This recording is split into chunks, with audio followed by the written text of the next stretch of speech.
I will install the Turnkey client now.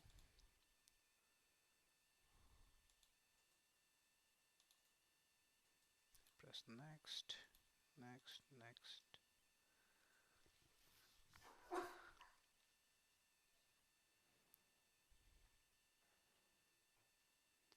Now here we need to know the SQL server details.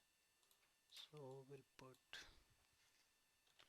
my database is installed at XPO1, and then I can leave that.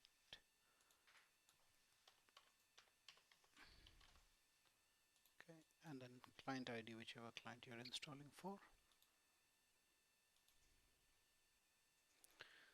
So the client version is installed. As we can see, there's a shortcut. I'm trying to run that.